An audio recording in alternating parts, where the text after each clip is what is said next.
ọ̀rọ̀ ayé yìí o ta lóye. Ọlọ́run sì ti mọ ìparí láti bẹ̀rẹ̀ kó tó bẹ̀rẹ̀ rárá Ọlọ́run mọ ti mọ ibi tí ó yọrí sí. Ọlọ́run jẹ́ kọ́rọ̀ mi ó yọrí síbi dáadáa o. Àti tèmi náà Olúwa. Ṣàánú mi Ọlọ́run o. Ẹ wó lọ́wọ́.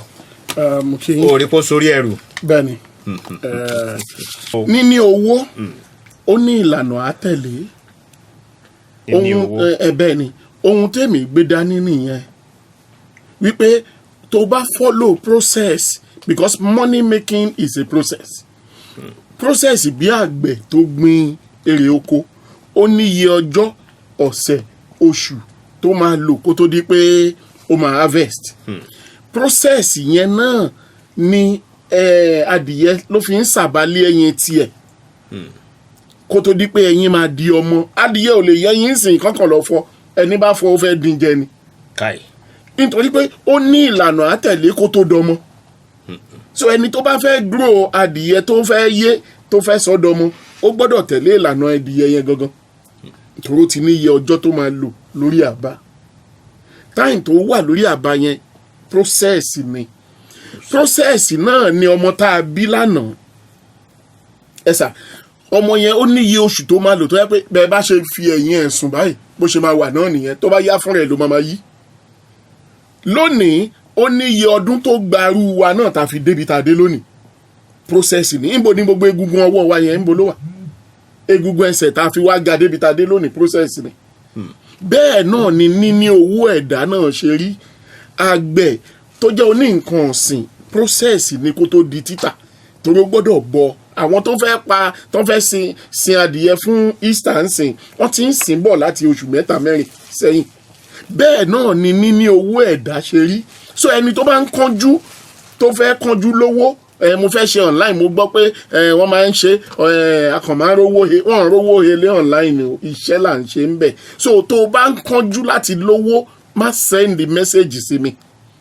Mo bẹ̀ ẹ́ mo máa ń sanwó èèyàn padà tí ó bá ti follow ìlànà tàbí tó lọ ń béèrè ìbéèrè tí mo ti rí pé eléyìí spirit ìsogúndogójì wà nù ẹ̀ mo máa ń sanwó wọn padà.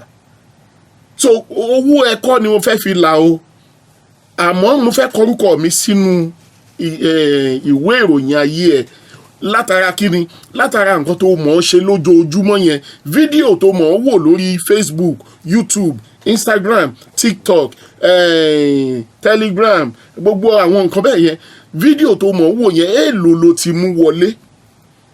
Ìlànà ní gbogbo nǹkan wá máa wo fídíò débi pé o ti ní ìrètí pé lọ́jọ́ báyìí ní àsìkò báyìí wàá gba nǹkan. Ó yàtọ̀ sí èyí tó ń wò tó ò ní ìrètí pé o fẹ́ gba nǹkan bẹ̀. Nǹkan tí mo gbé dání nìyẹn. Tó bá jẹ́ pé àwọn tó ní social media handles wọ́n ti rò pé kì í ṣe content creators nìkan làwọn máa fún lówó kó jẹ́ bó ṣe ń sanwó fún content creators náà ni wọ́n ń sanwó fún àwọn viewers tí wọ́n ń wò. Irú nǹkan tí mo gbé dání kò ní sí. Ìjọ́ tí mo ti pàdé ẹ̀ January 7, 2025 ìjọ́ yẹn ni mo ti fall in love pẹ̀lú ẹ̀ nítorí pé òye ẹ̀ yé mi mo dẹ̀ mọ̀ pé ìlànà ni à ń tẹ̀lé. Bó ṣe wá ń gbọ́ mi kò sí nǹkan méjì tó fẹ́ ṣe jọ lọ save nọ́mbà tí mo fẹ́ pè yìí àwọn nọ́mbà méjèèjì yìí lọ save ẹ̀ kó tó chat mi 081 880 290 71 081 880 290 71 WhatsApp message nìkan ni bóyá iPhone ló ń lò tàbí Android àwọn tó lè ṣe nǹkan tí mò ń sọ yìí nìyẹn. Ó ti yé 15,000 naira dẹ̀ ni ó fẹ́ darapọ̀ mọ́ WhatsApp group Olúmídé Awólọ́wọ̀ níbi tá a ti máa fún ẹ ní tutorial. Ó ti yé lónìí ìsìn mo ti fún wọn ní another link business mi tó jẹ́ ọ̀fẹ́ tó jẹ́ pé bí mo ṣe ń polongo business eléyìí tí mò ń sọ yìí àfi bí ìgbà tẹ́pẹ́ àwọn yẹn gbọ́ nǹkan tí mò ń sọ náà fi lọ create yẹn.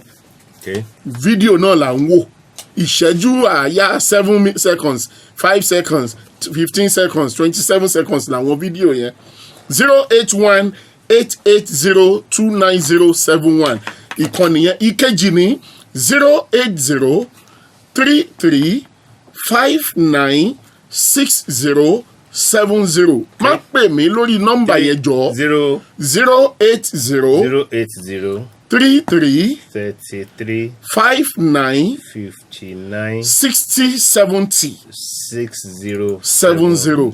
Okay. Nọ́mbà méjèèjì yẹn kan lọ sẹ́ndì Lágelú sí nọ́mbà yẹn. make sure pé o kọ́kọ́ save nọ́mbà mi Olúmídé Awólọ́wọ̀ lórúkọ mi. má fi Lágelú save mi ń ṣe staff Lágelú o. 081. Ògbọ́n kí wọ́n mẹ́sẹ̀jì tí wọ́n bá sẹ́ndì kí wọ́n bá sẹ́ndì Lágelú. 081 880 29071.